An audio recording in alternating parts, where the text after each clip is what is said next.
Delhi Anjali murder case सुलझने का नाम नहीं ले रहे। अब इसको मर्डर का नाम दे या एक्सीडेंट का नाम दे, इसका अभी तक भी कन्फ्यूज़न बनाने की कोशिश की जा रही है।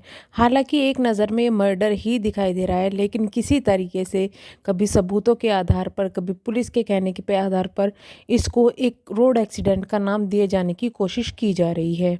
आपको ज्ञात होगा कि 31 दिसंबर की रात या फिर ये बोले कि 1 जनवरी की सुबह 2 से 4 बजे के बीच में एक लड़की को दिल्ली की सड़कों पर घसीटते हुए कार के नीचे ले जाया गया। कई चेक पोस्ट और पुलिस के बावजूद भी उसको पकड़ा नहीं गया और ना ही कोई ध्यान दिया गया। एक मासूम लड़की की इतनी बेरहमी से हत्या कर दी गई। इसके बाद पुलिस ने उनको ये कहकर छोड़ दिया था कि ये हत्या नहीं है, यानी कि मर्डर नहीं है, एक रोड एक्सीडेंट है। लेकिन इसके बाद जब ये देखा कि बहुत ज़्यादा इसके लिए बवाल हो रहा है, तो पुलिस ने उनको 5 जो लड़के थे उनको गिरफ्तार कर लिया गया, जो कि काफ़ी ज़्यादा ड्रिंक थे और वो ड्रिंक के नशे में उनको ये ही नहीं पता चल रहा था कि उनकी कार के नीचे एक लड़की घसीटी जा रही है। हालांकि लोगों का कहना ये था कि उनको मालूम था कि उनकी कार के नीचे कुछ है, क्योंकि उनकी गाड़ी से काफ़ी ज़्यादा आवाज़ आ रही थी।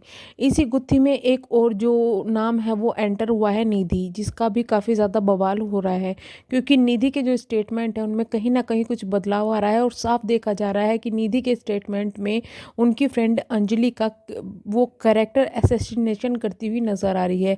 बहुत ही धड़ल्ले से बोलती हुई नज़र आ रही है कि उसने शराब पी रखी थी, उसकी गलती है, वो शराब पी के गाड़ी चला रही थी। तो भाई तुम अगर उसके साथ थी कि तुम क्या धनिया बुन रही थी या फिर किसी भी तरीके से अगर तुम लग रहा था कि वो गलत करिए, तो तुमने उसकी फैमिली को कॉल नहीं क्यों नहीं किया। इतना ही नहीं, जब अंजलि जो है गाड़ी के नीचे फंस गई तब वो भाग के अपने घर जाके आराम से और रोज की दिनचर्या में लग गई।